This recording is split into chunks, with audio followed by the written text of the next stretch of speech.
Everyone, आज की इस वीडियो में हम लोग पढ़ने वाले हैं इग्नू का आदिकालीन एवं मध्यकालीन हिंदी कविता। इसका सब्जेक्ट कोड है BHDC 103। इस बुक में टोटल 3 खंड है। ये है इसका खंड 1 जिसमें टोटल 6 इकाइयाँ हैं। शुरू करते हैं पहली इकाई से, अमीर खुसरो का काव्य।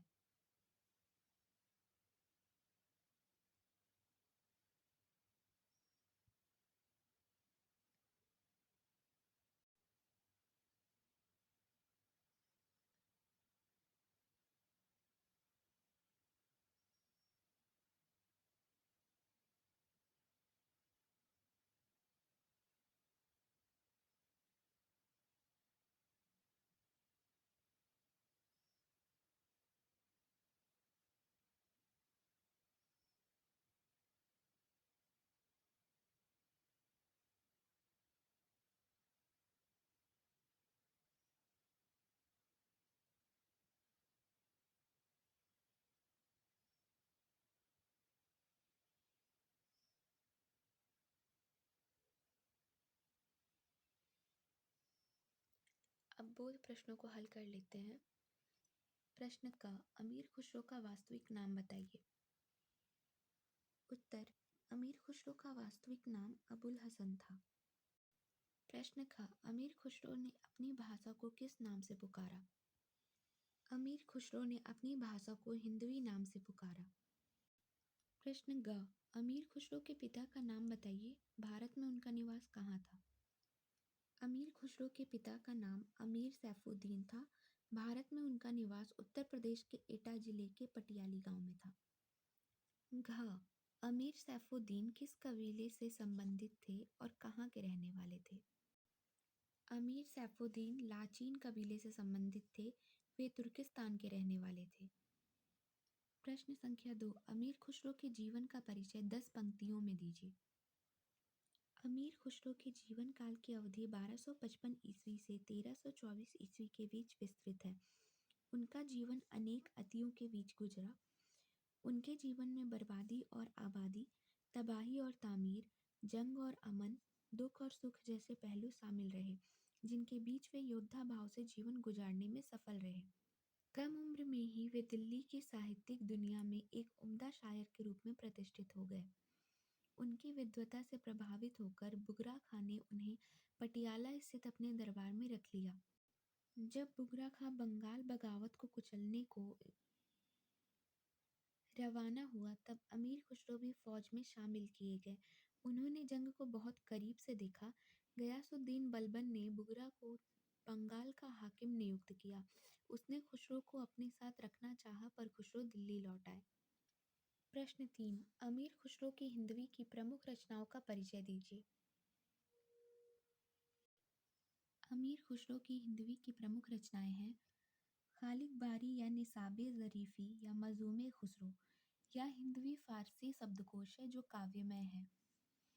दीवाने हिंदवी या कलामे हिंदवी, इसमें आम आदमी के लिए पहेलियाँ ढकोसले संकलित हैं।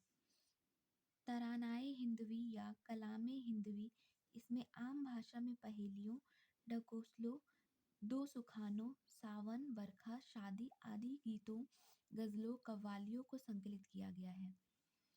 नजरानाए हिंदवी, सांस्कृतिक एकता का गुलदस्ता।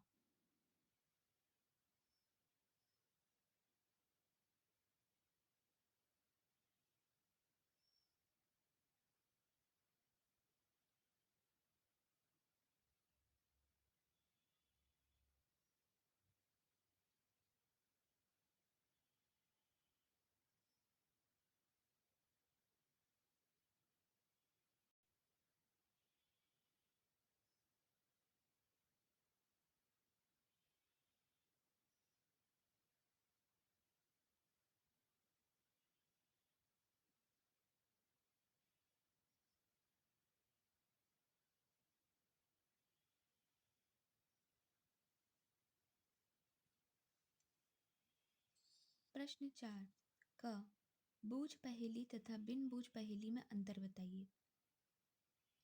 बूझ पहेली में उत्तर पहेली में ही निहित होता है, जबकि बिन बूझ पहेली में उत्तर अनुमान और युक्तियों से पाया जाता है। ख, हिं- अमीर खुसरो की हिंदवी का तात्पर्य किस भाषा रूप से है? हिंदवी का तात्पर्य भाषा के उस रूप से है जो 13वीं-14वीं शताब्दी में हिंदुस्तान की आम जनता द्वारा बोली या समझी जाती थी। ग।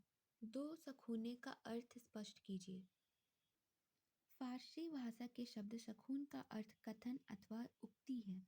खुसरो द्वारा विकसित दो शखूने में दो प्रश्न होते थे जिनका जवाब एक ही होता था। घ। अमीर खुसरो ने हिंदवी से अपने संबंध का बयान किस प्रकार किया था? अमीर खुसरो ने हिंदवी से अपने संबंध का बयान करते हुए कहा कि मैं हिंदुस्तानी तुर्क हूँ, मैं हिंदुस्तान की तोती हूँ। अगर वास्तव में मुझसे कुछ पूछना चाहते हो तो हिंदवी भाषा में पूछो। मैं तुम्हें हिंदवी में अनुपम बातें बता सकूंगा। प्रश्न संख्या 5। अमीर खुसरो की भाषागत विशिष्टताओं पर प्रकाश डालिए। अमीर खुसरो बहुभाषाविद थे। उनका फारसी, तुर्की और अरबी भाषा पर जबरदस्त अधिकार था। खड़ी बोली के आदि प्रयोगकर्ता के रूप में उनकी ख्याति है। उन्होंने घोषणा की कि वे ऐसे भारतीय तुर्क हैं जिनकी मातृभाषा हिंदी है। अमीर खुसरो के दौर में दरबारी भाषा फारसी थी। कर्मकांड की भाषा संस्कृत थी, लेकिन बोलचाल की भाषा अलग थी। खुसरो ने इसे हिंदवी कहा। उन्होंने इस हिंदवी पद का दो अर्थों में प्रयोग किया। दिल्ली और उसके आसपास के इलाकों में बोली जाने वाली भाषा खड़ी बोली और दूसरी ओर उनके समय हिंदुस्तान में बोली जाने वाली अन्य भाषाएं। प्रश्न 6। अमीर खुसरो के काव्य में अभिव्यक्त लोक पक्ष की विविधता का सुधारण परिचय दीजिए। अमीर खुसरो का लोक से गहरा ताल्लुक था। वह लोक जिसमें उनका जीवन गुजरा, उनकी अनेक छवियों को उन्होंने अपनी कविता में प्रस्तुत किया। धार्मिक आडंबरों से दूर उनकी कविता सूफी विचार में गहरे डूबकर नए तरह के काव्य आस्वाद को रचने में सफल रही। लोकरंग में रचे पगे खुसरो ने वसंत, सावन, बरखा, पनघट, हिंडोला यानी झूला, होली, चक्की, शादी ब्याह, विदाई, साजन, ईश, आराधना आदि पर गीतों की रचना की। उनके द्वारा रचित दोहों, गजलों और कव्वालियों में लोकरंग की अनुपम छटा नजर आती है। लोक परंपरा की सबसे मजबूत बानगी उनकी पहेलियों में नजर आती है। लोक साहित्य में सबसे पहले अमीर खुसरो ने ही पहेलियां बनाने का रिवाज शुरू किया।